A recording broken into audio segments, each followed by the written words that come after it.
এই বাড়িটিতে আমরা এখন যেখানে বসে আছি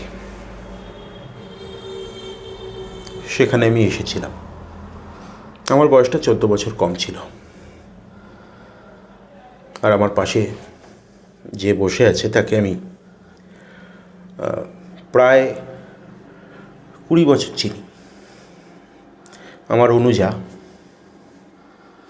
আমার বোন, ব্যক্তিগতভাবে তাকে আমি অনেকদিন চিনি, কারণ আমাদের বেড়ে ওঠা একই জায়গায়, আমাদের জন্মস্থান একই। ওর নাম পৃথা। সিপিআইএমের তরুণ মুখ এই প্রজন্ম এবং সিপিএমের রাজ্য সম্পাদক মোহাম্মদ সেলিমের ভাষায় লবজে, তেজি ঘোড়া, তাদের মধ্যে অন্যতম ঘোড়া পৃথা। পৃথা খুব ছোট থেকে আবৃত্তি করে, গান করে।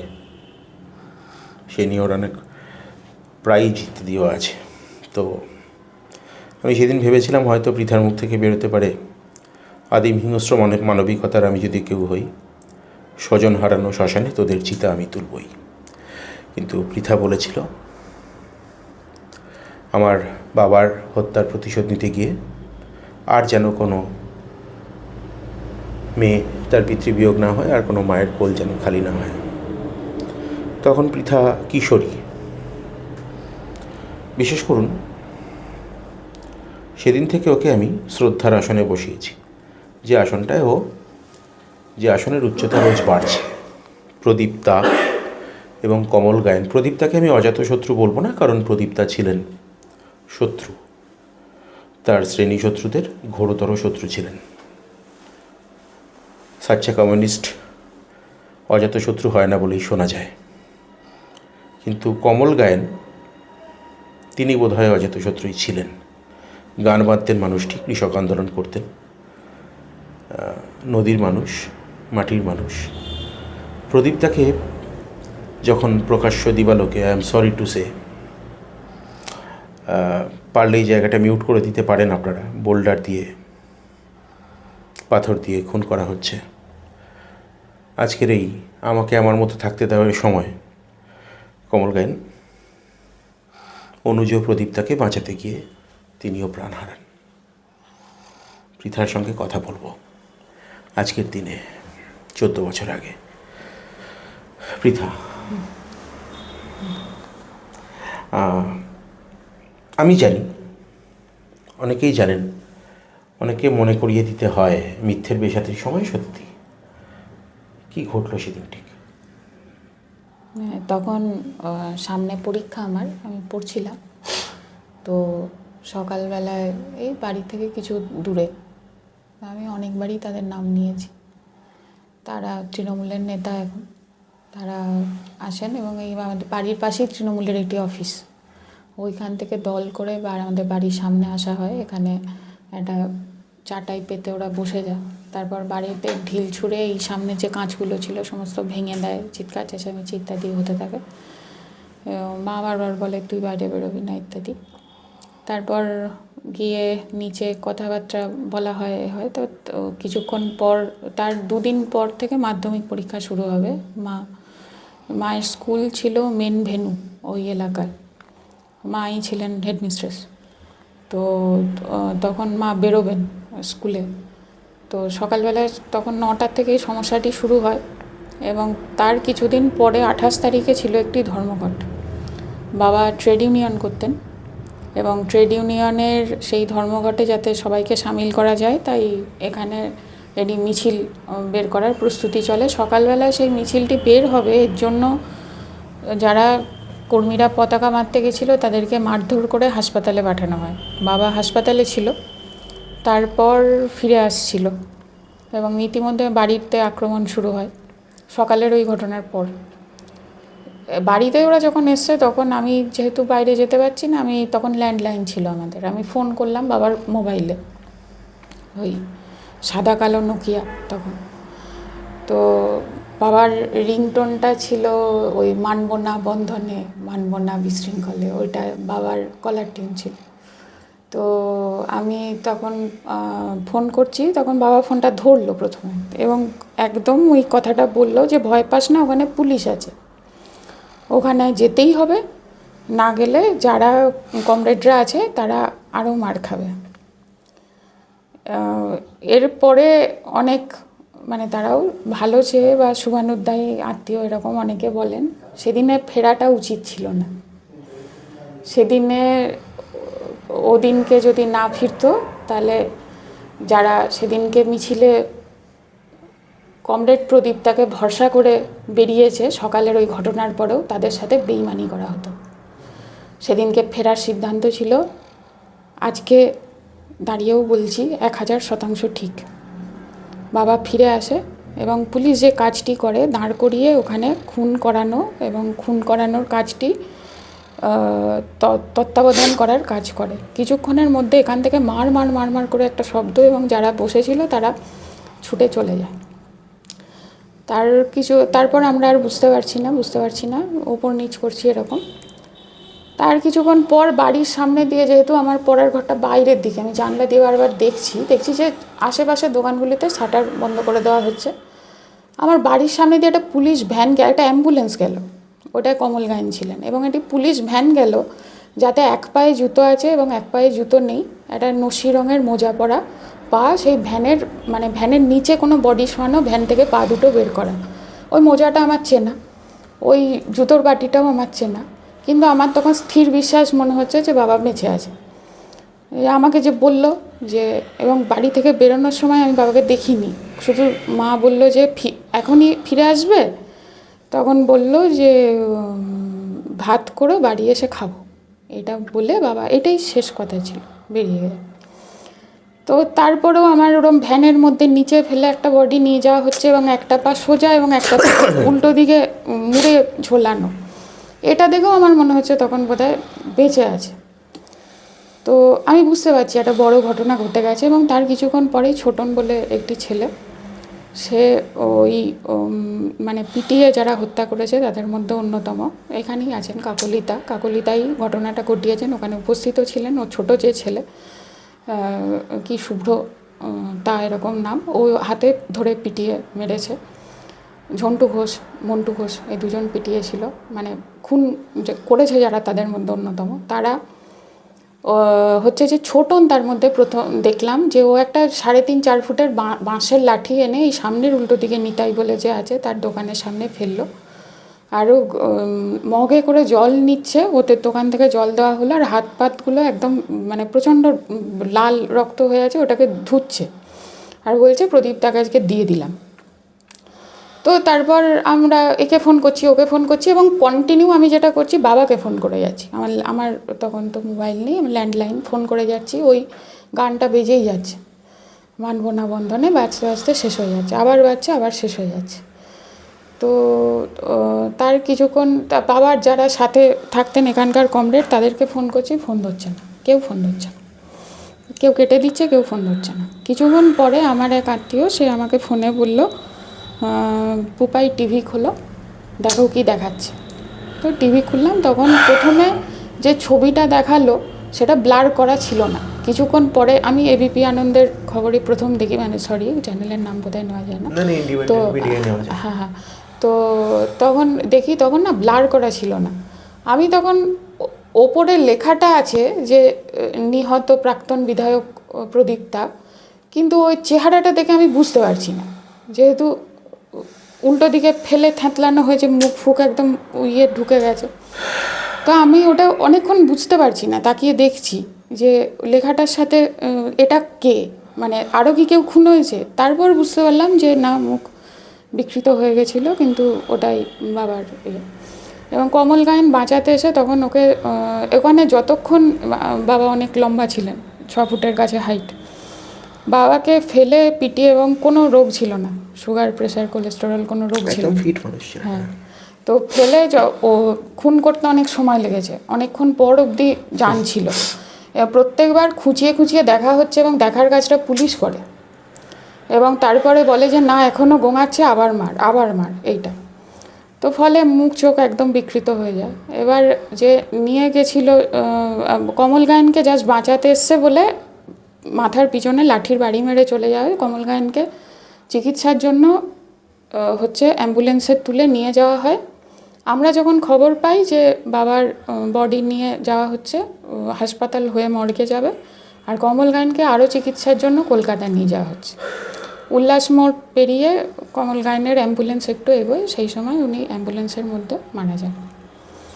ওইখানে দাঁড়িয়ে যখন ঢোকানো হচ্ছে হাসপাতালে বডি, ওই যে ঘুষ নিতে গিয়ে যে নারদার যে ভিডিও, তাতে উজ্জ্বল যে মুখ, ওই মির্জা, SMH মির্জা, হ্যাঁ, যে পুলিশ অফিসার, উনি তৎকালীন বর্ধমান জেলার পুলিশ সুপার, তখন পুলিশ সুপার ওইখানে দাঁড়িয়ে ডাক্তারদেরকে বলেছিলেন লিখে দিন আনআইডেন্টিফাইড বডি, মুখ চোখ এত বিকৃত চেনা যাচ্ছে না।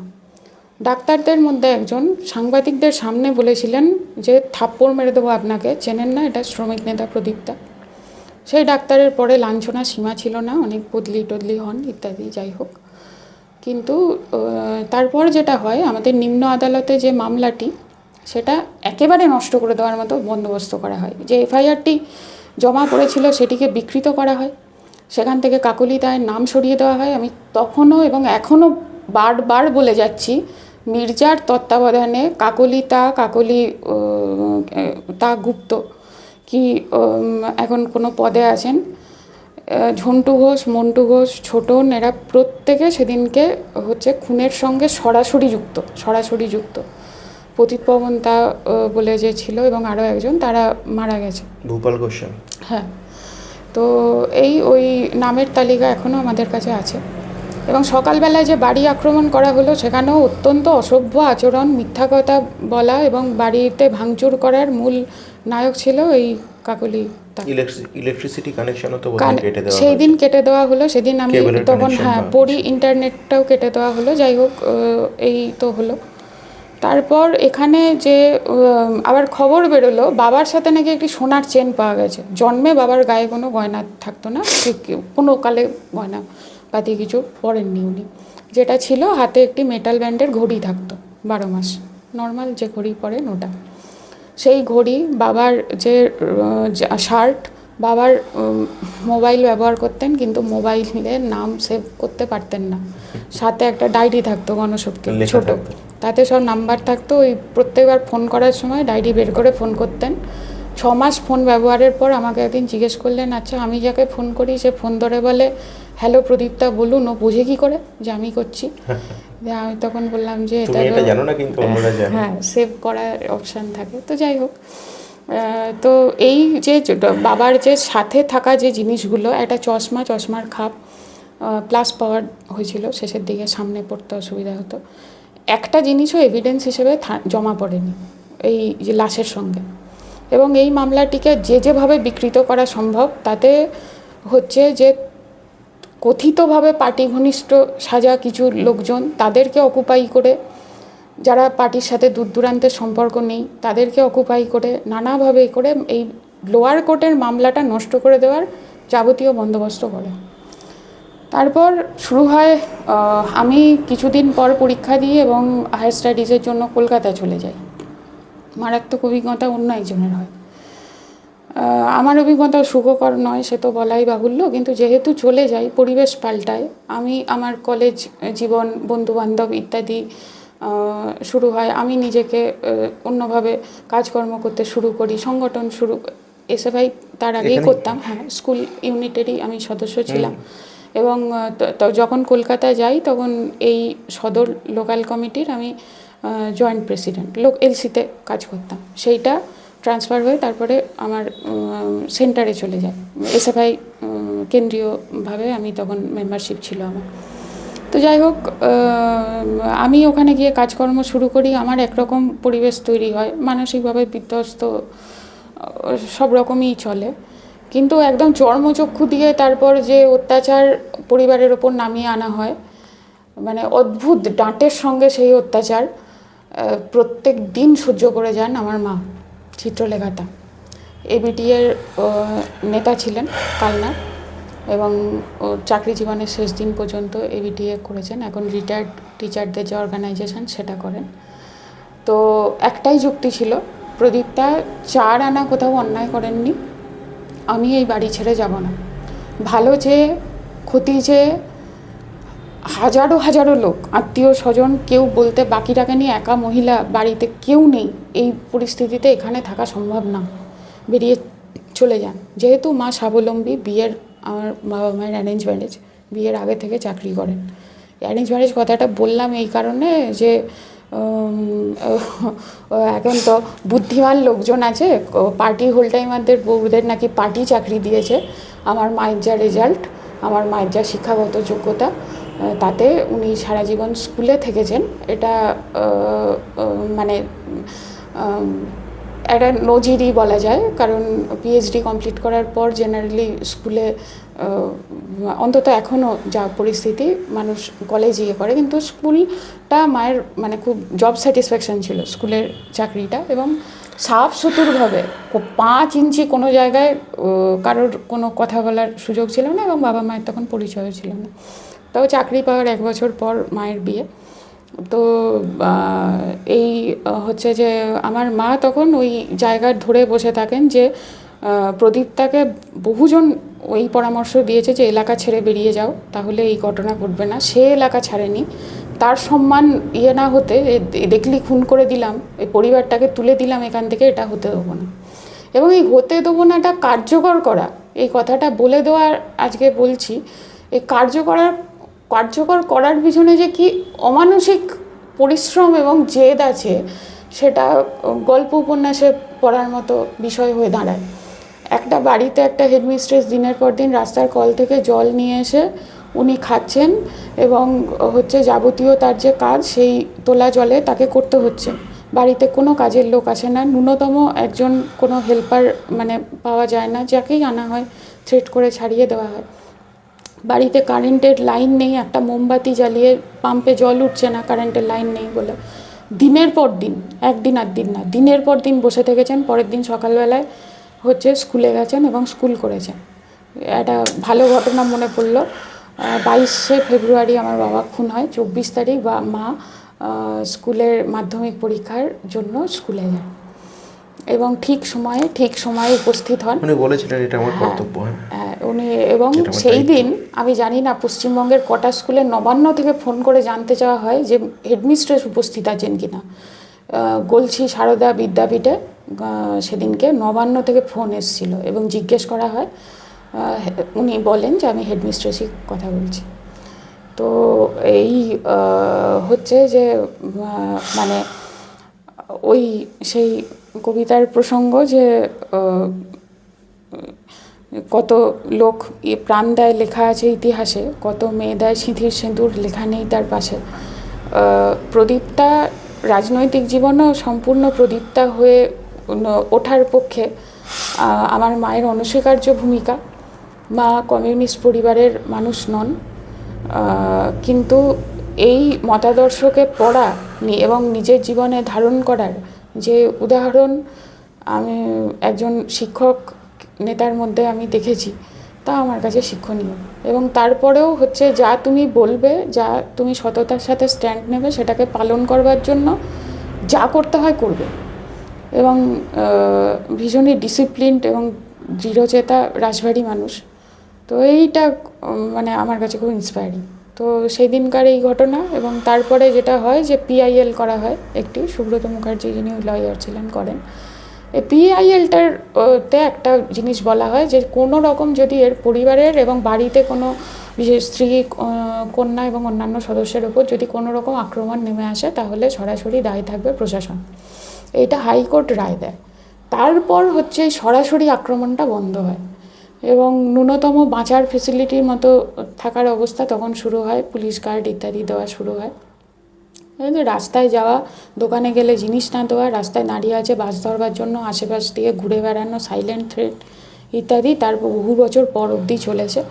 কিছুদিন পর তারা জামিনে ছাড়া পায় এবং হাসি হাসি মুখ করে আমাদের সামনে দিয়ে ঘুরে যেত, এতে জানাতো। এখন মুশকিলটা হয়ে গেছে, তাদের অনেকে বিজেপির নেতা এবং তাদের যে হাওয়ার বেলুন, তাদের দলের মধ্যে মারামারিতে অনেকে চুপসে যাচ্ছে, ফলে এই দিকগুলোর বদলে তাদের খেয়েতে অনেক সময় চলে যায়। ফলে এই দিকের প্রতি তাদের উদাসীনতা বেড়েছে। আর পিআইএলটার পর তারপর মোটামুটি একটা বাসযোগ্য অবস্থা তৈরি হয়।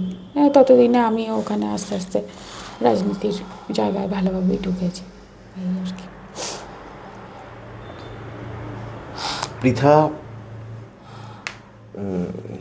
পৃথার যা শিক্ষাগত যোগ্যতা, পৃথা যদি সক্রিয় রাজনীতি না করত তাহলে অর্থনৈতিকভাবে যথেষ্ট স্বাচ্ছন্দ্য এবং বাহুল্যের জীবন পৃথা নিজের যোগ্যতাতেই ফুটপাথ না বদলেই যাপন করতে পারত। পৃথার কাছে আমার কৌতূহল, পৃথা এই প্রজন্ম যখন রাজনীতি বিমুখ বলে অনেকে অভিযোগ করেন, ঠিক সেই সময় দাঁড়িয়ে আমি কোনো নাম করে, অবাঞ্ছিত নাম করে আমি এই আলোচনাকে ডাইলিউট করতে চাই না, তো আমি জানতে চাই যে আপনারা জানেন, আমার বলার কিছু নেই, পৃথা পাশের কেন্দ্রের, বর্ধমান দক্ষিণ কেন্দ্রের বিধানসভা কেন্দ্রের প্রার্থী ছিল এর আগের নির্বাচনে 2021 সালে লড়াই করেছে। নির্বাচনের পরের লড়াইটা আরও বেশি করে করেছে। এখন পৃথা রাজনৈতিক কর্মসূত্রে উত্তরবঙ্গের বাসিন্দা, কথা হচ্ছিল অফ ক্যামেরা। সেখানেও সে যদি চাইতো স্বাচ্ছন্দ্যের জীবন কাটাতে পারতো, স্বাচ্ছন্দ্যের জীবন কাটাতে পারতো। সপ্তাহে 4 দিন করে সে কাটায় চা শ্রমিকদের বস্তিতে, মহল্লায়, শ্রমিক মহল্লায়। নিতান্ত ব্যক্তিগত কিছু প্রয়োজন যেগুলো না করলেই নয়, সেইগুলো করতেও ওর সেখানকার বাড়ি আর কি শিলিগুড়ি শহরে আসে। রাজনীতিটা কেন বেছে নেওয়ার কারণ? রাজনীতিটা খুব যে বিরাট সচেতন বা বিরাট কিছু মানে পড়াশুনো সেই সময় করে একটা কিছু এরকম করতে হবে এরকম কিছু না, কিন্তু কাজটা করতে আমার খুব ভালো লাগতো। এবং আমি দেখলাম যে আমি দুনিয়ায় আর যাই কাজে যুক্ত হয়েছি, আমি একটি অ্যাড এজেন্সিতে কপি লেখার কাজ করতাম। আমার যেহেতু mass communication subject, MA pass করার পর একটি অ্যাড এজেন্সিতে কপি রাইটিং করতে। হ্যাঁ হ্যাঁ হ্যাঁ, তো এখন আর সময় হয় না। আমি যেহেতু আমার হচ্ছে যে মাস কমের একটা সাবজেক্টের মধ্যে এই পার্টটা ছিল, তাই তখন চাইল্ড কাউন্সিলিং 12 বছর বয়স অবধি শিশুদের সাথে কথা বলা ইত্যাদি এটা করতাম।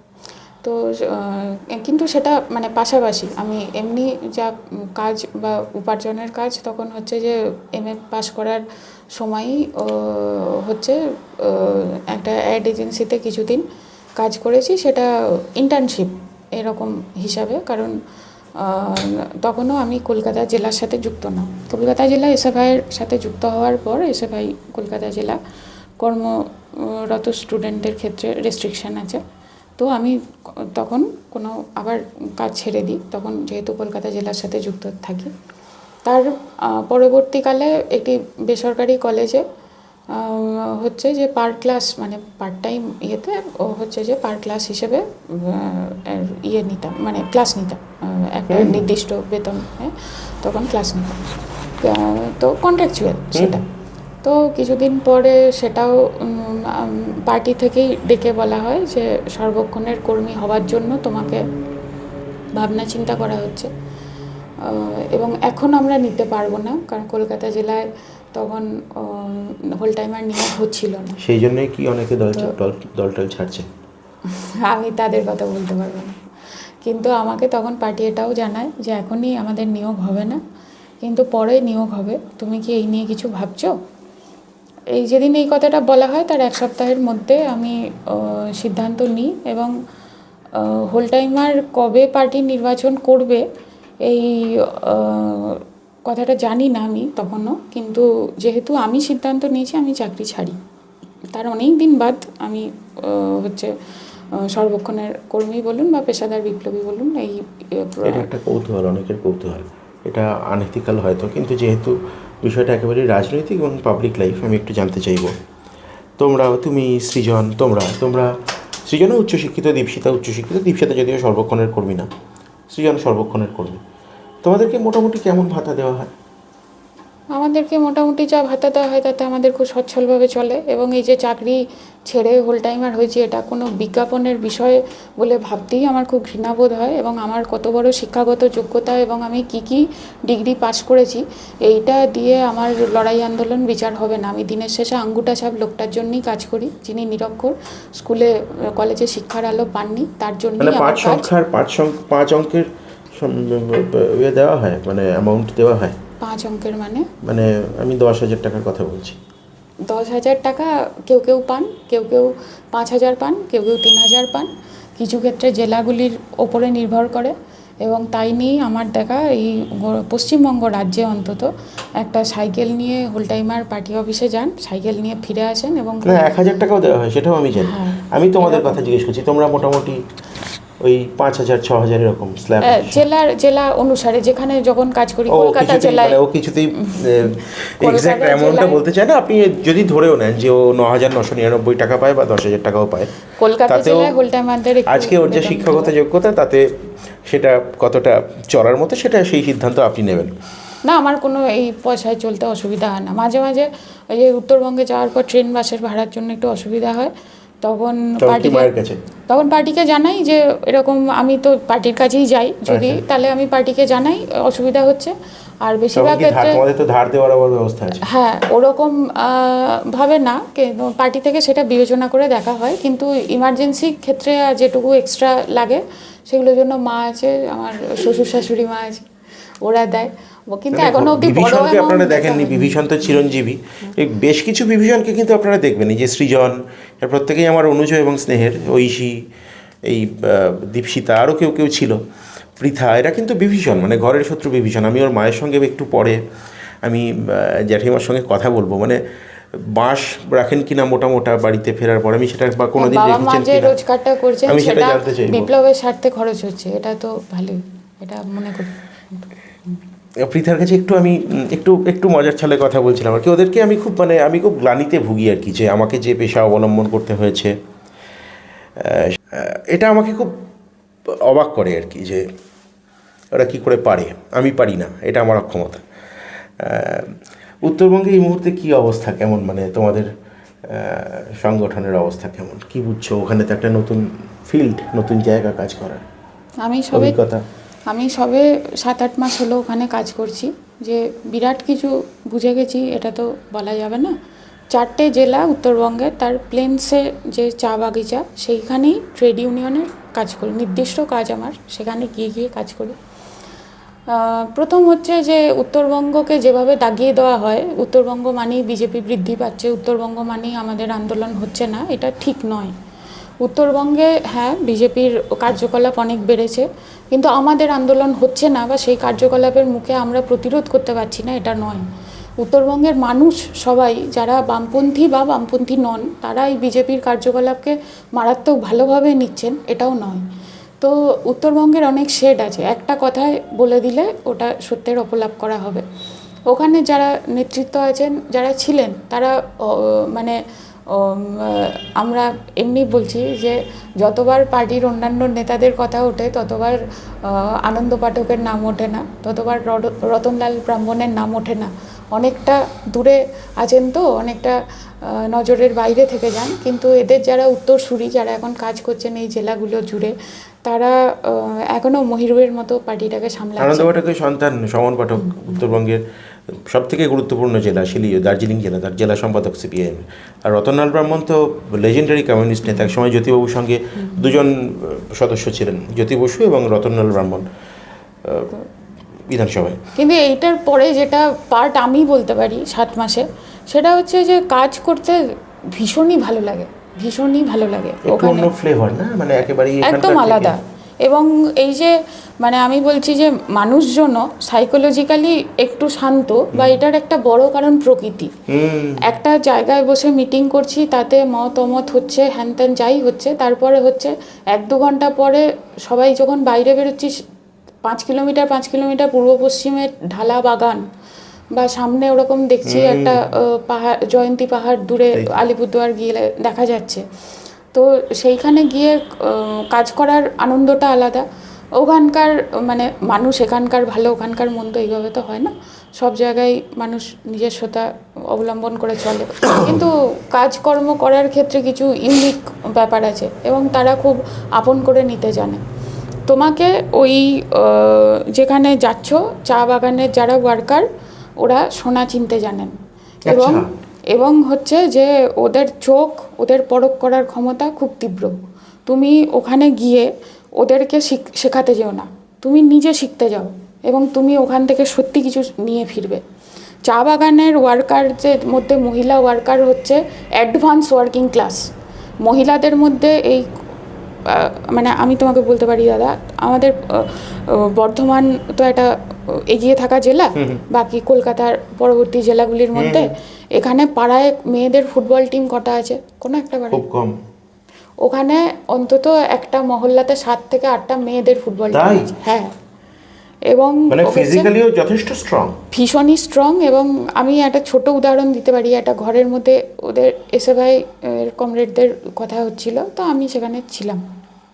এসএফআই করি না, ওরা এমনি বসবে গল্প করবে এই জন্য। তো পাশে একটা বাঁশের লাঠি ছিল, ওটা একটা বাগিচা বসতিরই ঘর। সেই লাঠিটা কোনো কারণে হাওয়ায় হোক বা কিছু কারণে হোক পড়ে গেছে।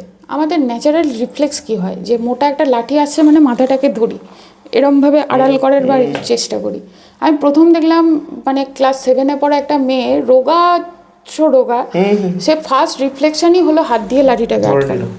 এটা ওর মা হচ্ছে মালিকের সাথে বোনাস নিয়ে লড়াই করে, ওর মা বাঘের সাথে লড়াই করে বাচ্চাদের জন্য, ওর মা হাতির সাথে লড়াই করে পরিবারের জন্য, এবং সে হচ্ছে রোজগার করা মহিলা জন্ম থেকে। তার দাদিকেও দেখেছে রোজগার করতে, তার মাকেও দেখে রোজগার করতে, এবং মেয়েরা যে বাইরে বেরোবে এটা তার কাছে কোনো বিসদৃশ্য ঘটনা না, একটা মজার ঘটনা, কোনো ভীষণ, এবং কাজ করতে আলাদা মজা। চা বাগানে একটি মহিলাদের সংগঠন থেকে যাওয়া হয়েছিল, তাদের মানে সংগঠনের পক্ষ থেকে কোনো ভুল ছিল না, কিন্তু বাকি যে গোটা পশ্চিমবঙ্গের জনসংখ্যা সেই নিরিখে তাদের 3টে দাবি: এক, কন্যা ভ্রূণ হত্যা, পণ প্রথা, এবং হচ্ছে যে নারী গৃহবধূ নির্যাতন। দিনের পর দিন তারা গিয়ে বাগানের ওয়ার্কারদের এগুলো বোঝাতে চেষ্টা করেন, তারা কেউ আগ্রহ পায় না, তার কারণ এই 3টের সাথে তারা পরিচিত নয়। কন্যা ভ্রূণ হত্যা হয় না, গৃহবধূ নির্যাতন নেই, বর যদি কোনো দিন হারিয়া খেয়ে বউয়ের গায়ে হাত তোলে বউও পেটায় হচ্ছে একদম মানে স্পটে। হ্যাঁ, এবং এই মারামারির ঘটনাটা কম হয়। আমি ওখানে থেকে এই কথাটা বলছি যে মারামারির 2জন মিলে ফিরে এলো, ক্লান্ত শরীর, রান্না করলো, বাচ্চাদের খাওয়ালো, হারিয়া বা কিছু খেলো, ঘুমিয়ে গেল, সকালে একদম সকালে উঠে বেরোলো। নর্থ ইস্টের মাতৃতান্ত্রিক সমাজ ব্যবস্থার কিছু প্রভাব এখানে আছে, এবং মেয়েরা জন্ম থেকে স্বয়ংভর, এই একটা অ্যাডভান্স ওয়ার্কিং ক্লাস। সেইখানে গিয়ে বোনাসের দাবিতে, এবং অর্গানাইজ সেক্টর একটা এইখানে গিয়ে একটা টি ইন্ডাস্ট্রি, তো এখানে গিয়ে অর্গানাইজেশন শেখা, এদের সাথে ডে টু ডে কাজ করা, এই যে বারবার কাছে পার্টির জন্য কত কী ত্যাগ করলাম, আমি যা ত্যাগ করেছি তার কোটি গুণের বেশি আমি গেন করেছি। এই অভিজ্ঞতা এই আমাকে কোনো চাকরি দিতে পারতো না, এই আনন্দ আমাকে কোনো চাকরি দিতে পারতো না, এবং যা কাজ সেখানে ছাড়তে হয়েছে। আপনাকে প্রমোশন নেওয়ার জন্য নিজের বাড়ি ছেড়ে অন্য কোথাও গিয়ে চাকরি করতে হয়, আপনি সেটা হচ্ছে সাধারণভাবে অ্যাকসেপ্ট করে নেন, কারণ চাকরির প্রমোশনটা সেখানে জরুরি ছিল।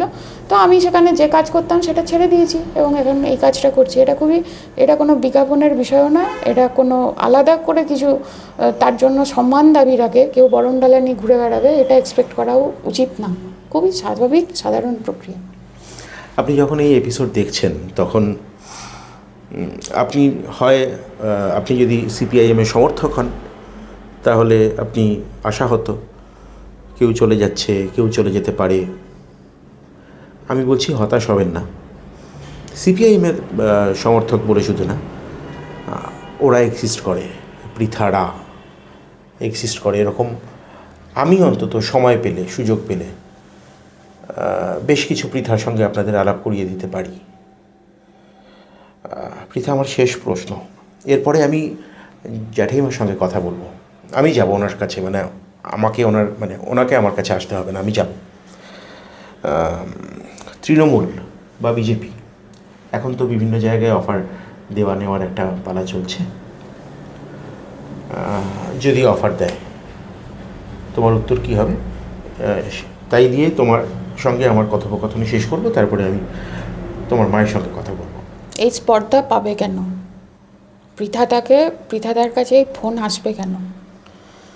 আমি মানে কোন জায়গায় কাজ করি বা কিভাবে কাজ করি, এগিয়ে থাকা না পিছিয়ে থাকা ইত্যাদি প্রসঙ্গেই যাচ্ছি না। এই ফোন তো আসাই অনুচিত। আমি কি করি, কোথায় যাই, কিভাবে চলি, এই সম্পর্কে যারা খোঁজ রাখেন তারা সবাই জানেন। তো এই এত ফোনই বা আসবে কেন? আর দ্বিতীয় কথা হচ্ছে, এই মেজাজ খুব ভালো থাকলে ফোন কেটে দেবো, মেজাজ খুব খারাপ থাকলে যা বলবো শুনতে পাবেন, যদি রেকর্ড করে আপনাদের শোনায় তাহলে শুনতে পাবেন। এই মানে হচ্ছে অংশের মধ্যে আমি পড়ি না যে আমাকে ফোন করে বলা যায়, আমাকে ফোন করে বলা যায় না। এবং আমার মতো পশ্চিমবঙ্গের হাজার হাজার কমরেডরা আছেন খুব সাধারণভাবে যারা কাজ করে যাচ্ছেন। এই সাহস দেখাতে গেলে এক একটা তৃণমূল বা বিজেপির বা দক্ষিণপন্থীর কোনো শক্তির তাদের 4বার 5বার অন্তত ভয় পেতে হয়, ভাবতে হয়। এই ফোন আসাকে আমি অসম্মানজনক, অপমানজনক বলে মনে করি। আমার কাছে যদি এই ফোন কোনো দিন আসে, আমার রাজনৈতিক কোনো কার্যকলাপে কি এইরকম কোনো বার্তা যাচ্ছে সমাজে, এটা আমি ভেবে দেখব সেদিন। এই ফোন আসাটাই আমার কাছে একটা ডিসক্রেডিটের কাজ। আর দ্বিতীয় হচ্ছে যে পার্টি আমাকে দিয়েছে প্রশ্ন করার অধিকার, জয়দেব বসু বলে গেছেন। আমি পার্টিকে দিয়েছি স্বেচ্ছায় প্রশ্নাতীত থাকার অধিকার। পার্টি আমাকে প্রশ্ন করতে শিখিয়েছে। দেখেন, অনেকে অনেক পরিস্থিতিতে অনেক কথা বলছে, সব কিছু ব্যাখ্যার বা দায়িত্ব আমার নয়। কিন্তু আমি একদম একটা অংশ থেকে উঠে আসা খুব সাধারণ মেধার সাধারণ একটি ছাত্রী, সেখান থেকে পার্টির পেশাদার বিপ্লবী, এবং যে জায়গায় পার্টি কাজ করতে পাঠিয়েছে সেই জায়গায় করছি। আমার শিক্ষা, আমি চিকিৎসার ক্ষেত্রে, আমার পরিবারের ক্ষেত্রে আমি যেভাবে পার্টিকে দেখেছি, আমি নিজে যেভাবে অন্য পার্টির সদস্যদের কাছে থাকার শিক্ষা পেয়েছি, যেটা আমার রাজনৈতিক জীবনে পরবর্তীকালে কাজে লেগেছে, সেই শিক্ষা আমাকে পার্টি শিখিয়েছে। এবং আমার সম্পূর্ণভাবে মানে পরীক্ষা দেওয়ার আগে আমি যেন তোকে পার্টি অফিসে না দেখি 1 মাস, আমি হচ্ছে যে কোন কোন জায়গায় অসুবিধা হচ্ছে আলাদা করে বল, এবং চিৎকার চেঁচামেচি ঝগড়া ঝামেলা করে এখানে আমাদের হচ্ছে একটা শান্তিপূর্ণ খুব শান্তিপূর্ণ সহাবস্থানের জায়গা। এইটা নিয়ে কোনো জায়গায় কোনো দ্বিমত বা অস্থিরতা থাকতে পারে না। আমি ঘাড়কাত করে চলা অভ্যাস করিনি, আমার কমরেডরা ঘাড়কাত করে চলা অভ্যাস করেন না। যদি অভ্যাস হয়ে যায় তাহলে বিপক্ষ প্রশ্নেও ঘাড়কাত হয়ে যায়। তো মাথা উঁচু করে পার্টি চলতে শিখিয়েছে, সেইভাবে চলার চেষ্টা করছি। আমার কাছে ফোন আসেনি। আমি আশা করি এই ঔদ্ধত্য বা এই স্পর্ধা কোনো দিন আমার কাছে কেউ দেখানোর সাহস পাবেন না আমার আচরণের জন্য। এখানে তৃণমূল বা বিজেপির ফোন আসেনি, এটা হলো ফলাফল। একটু ধৈর্য ধরুন, কারণটা দেখবেন। ফলাফলের কথা তো আপনারা দেখলেন, এবার কারণ। আমি যার সঙ্গে বসে আছি তার সামনে বসে কথা বলার, তার সামনে মাথা তুলে কথা বলার, তার দিকে পূর্ণ দৃষ্টিতে তাকানোর যে খুব একটা মানে কোনো কোনো ব্যক্তিত্বের দিকে তো মাথা তুলে তাকানো যায় না। কাঞ্চনজঙ্ঘায় যখন একদম দুপুরে রোদ এসে পড়ে তখন আপনি তার দিকে তাকাতে পারবেন না। তো সেরকমই একজন মহিষীর সঙ্গে বসে আছি। আমার খুব সৌভাগ্য যে উনি আমাকে সময় দিয়েছেন, এবং আমি জানি না আপনারা কতজন এই ইন্টারভিউ দেখবেন, তবে এটা আমার জীবনের একটা প্রাপ্তি যে আমি ওনার সঙ্গে কথা বলতে পারছি, একটা ঐতিহাসিক দলিল হয়ে থাকছে। পৃথার কাছে আপনারা শুনেছেন ওর মায়ের কথা, তাই আমি সেদিনের ঘটনার বর্ণনা আর শোনাবো না, এ তো আপনারা সবাই জানেন। আমি বিধায়ক প্রদীপ্তার কাজকর্ম এখানে ছড়ানো ছেটানো আছে, সেটা আপনারা একটু দূরে গেলেই বিদ্যাসাগর স্কুল, অজস্র কারখানা, রাস্তাঘাট ইত্যাদি নানা রকম দেখতে পাবেন। ব্যক্তি প্রদীপ্তা, যে কথা কেউ জানেন না, মানে একটু ব্যক্তি প্রদীপ্তার সম্পর্কে যদি বলেন, কেমন ছিলেন মানুষটি? মানুষটা ছিলেন কি বলবো, সামনে পারিবারিক জীবনের মধ্যে একটা শিশুসুলভ মানসিকতা ছিল, যেটা কোনো জটিলতা বা কোনো কিছু মানে একজন সংসারী মানুষের যেরকম সাধারণত মানে একটা দেখা যায় যে সে সংসারের খুঁটিনাটি ব্যাপার কিছু একটু দেখছে, কিংবা বাজার করতে যাচ্ছে, অথবা সে রেশনের হিসাব নিচ্ছে, অথবা ইলেকট্রিকের বিল দিচ্ছে, কোনো কিছুতেই ওনার ছিল না কোনো। নিজে রাজনৈতিক জগতের মানুষ ছিলেন, রাজনীতি নিয়ে কাজ করতেন। কোনো দিন কিছু আমি ওনাকে যে সাংসারিক জীবনে খুব বেশি সময় দেওয়ার জন্য নিবেদন কোনো দিনই করিনি। তা যেটা উনি করতেন, কোনো কারণে কিছু বললে যে একটু তো দেখতে পারো, ও তাই, জাস্ট এই কথা ছাড়া আমি 20 বছর ওনার সঙ্গে কাটিয়েছি, কোনো দিনে কিছু পাইনি। একদিনই পেয়েছি, বাজার আনতে বলেছিলাম, নিয়ে আসার সময় ওনাকে বলেছিলাম, সেই দিন আমি কালনায় থাকতাম, প্রথম মশার এই যে কালনা মহেশমর্দিনী গার্লসের টিচার হিসাবে জয়েন করেছিলাম। ওখানে মেয়ে হবার পরে, তার আগে মেয়ে যতদিন না হয়েছে ততদিন উনি ওখানে যাওয়া আসা করতেন না। আমি ছুটি ছাটায় বাড়ি আসতাম শ্বশুরবাড়ি, ভাবা যায়। তা মেয়ে হবার পরে তখন মাঝে মাঝেই যেতেন। তা সেদিনে আমি বললাম যে একটু মাংস নিয়ে আসবে, ওর কথা বাড়িয়েছে। আচ্ছা, তা তখন ও বলল যে মাংস আনবে বাপি, বাপি বলে ডাক। তাই মাংস আনবে ও বলতে পারছে তখন? হ্যাঁ, বলতে পারছে। আচ্ছা, কারণ সামনে আরেকটা ভাড়াটে ছিল, ভাড়া বাড়িতে থাকতাম, সে মাংস খেয়েছে, তাদের মাংস দেখেছে। আচ্ছা, তাই তো বলছি, তারা মাংস খেয়েছে দেখে ইচ্ছা হয়েছে। ও বলছে মাংস আনবে বাপি, মাংস বাবা এনে দিয়েছে। তা আমি বললাম যে মাংস এনেছো, কিন্তু আমিও একলা থাকতাম, সব কিছু সংসারের মধ্যে গোছানো থাকতো না। আমি বললাম পেঁয়াজ নেই, তাহলে একটু পেঁয়াজ নিয়ে এলে ভালো হতো। না ভালো হতো না, পেঁয়াজ আনতে হবে, না হলে রাত ঢুকিয়ে দিও। তা বললো ঠিক আছে। একটা ছোট্ট ব্যাগ নিয়ে বেরিয়ে গেলেন। উনি বেরোলেন 10টা সাড়ে 10টার সময়, আমি স্কুলে ছুটি নিলাম, সেদিনে গেলাম না। 10টা সাড়ে 10টার সময় উনি বেরিয়ে গেলেন, ফিরলেন তখন 1:30 পৌনে 2 এরকম। তা ফিরলেন অনেকগুলো 7-8টা টমেটো নিয়ে। তা বললো কি, ও উত্তরটা দিলেন, আমি কিছু বলতাম না আমাকে। তাকে বললেন যে ও কি একটা মনে হলো, মাথায় কাজ করলো যে লাল লাল কিছু একটা নিয়ে যেতে বলল। তাতেই টমেটোটা নিয়ে এলাম, দিয়ে নুন জল, ফ্রিজও ছিল না, নুন হলুদ আর জল মিশিয়ে সেটাকে ফুটিয়ে রাখা হলো। পরের দিন পেঁয়াজ এলো, মাংস হলো। মানে ওর মাংস খেতে একদিন দেরি হয়েছে, মাংস হতে একদিন দেরি হয়েছিল। এই টাইপের মানুষ ছিলেন। আর একবার গিয়েছিলেন ওই কালনাতেই বাজার করতে, মানে এই মুদির জিনিস আনতে। হ্যাঁ, দিয়ে গৌরাঙ্গ গোস্বামীর কাছে গিয়ে কথাবার্তা যা বলেছেন। ফেরবার সময়, যাবার সময় উনি মুদির দোকানে যেটা ফর্দটা এটা দিয়ে গেছিলেন, আসবার সময় নিয়ে এসছেন। কিন্তু রিক্সায় চাপার পরে সেই ব্যাগটা পায়ের কাছে রেখে উনি পেপার পড়তে আসছেন।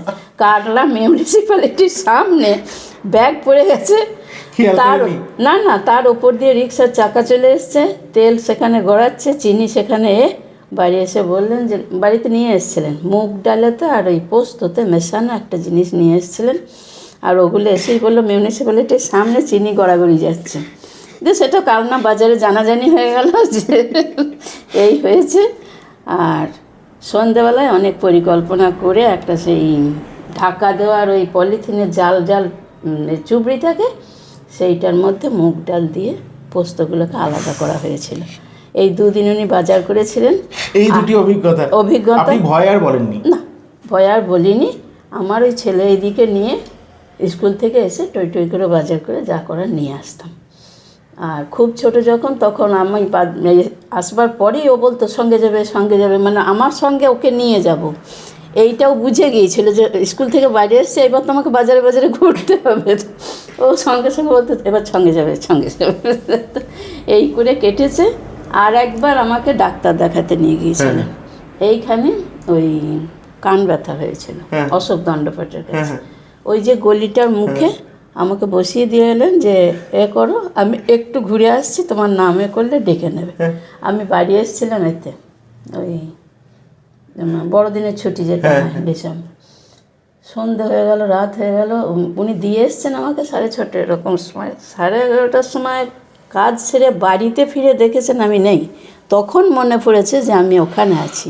আপনি ওখানেই বসে আছেন তখন? বসে না, আমি দাঁড়িয়ে আছি, চেম্বার বন্ধ হয়ে গেছে, লোকজন যাচ্ছে, আমাকে তখন তো ফোনও নেই। ফোনও নেই, আর আমাকেও কেউ এখানে চেনে না। এখন তবুও 2-4 জন ওনারই দৌলতে হয়তো মানুষ এখন চিনে গেছে। কিন্তু বাড়িতে এসে ও খেলছে বাড়িতে, ও ঠাকুমার কাছে বেশি থাকতো, বাড়ি এনে ঠাকুমার সঙ্গে খেলছে। ওকে দেখে মনে পড়েছে যে আমি তো দাঁড়িয়ে আছি। আর ওখানকার পাহারাদার বেরিয়ে গেছে রাস্তায় ওই মোড়টা। তখন তো মানে 10:30 মানে অনেক রাত। অনেকটা রাত, আর ভয় করছে, শীতকাল, ভয় লাগছে। আর 2-4 জন লোক এসে জিজ্ঞাসা করছে আমাকে যে এখনো দাঁড়িয়ে কেন, কোথায় বাড়ি। উনি কি তখন বিধায়ক? না না, তারও আগে না, ও তো পৃথা তখন ছোট, তার মানে তো অনেক আগে। অনেক ছোট। তা ওই এক অভিজ্ঞতা হয়েছিল, এই 3টা আমার মারাত্মক অভিজ্ঞতা। মানে এই দিনের এই ডাক্তার দেখাতে যাওয়ার ব্যাপারটা। আপনার এই বাজার এবং ডাক্তার দেখানোর অভিজ্ঞতা আমি শুনলাম। আমার অভিজ্ঞতা বলে এরকম যদি মানে আমার মানে পুরুষ দর্শককুল শুনে যদি উৎসাহিত হন, তাহলে তারা কিন্তু প্যাড, গ্লাভস ইত্যাদি পরে বাড়িতে ঢুকবেন দয়া করে। তাদের স্ত্রীরা কি প্রতিক্রিয়া এর ফলে দিতে পারেন আমি জানি না, হেলমেট, প্যাড, গ্লাভস ইত্যাদি পরে ঢুকবেন।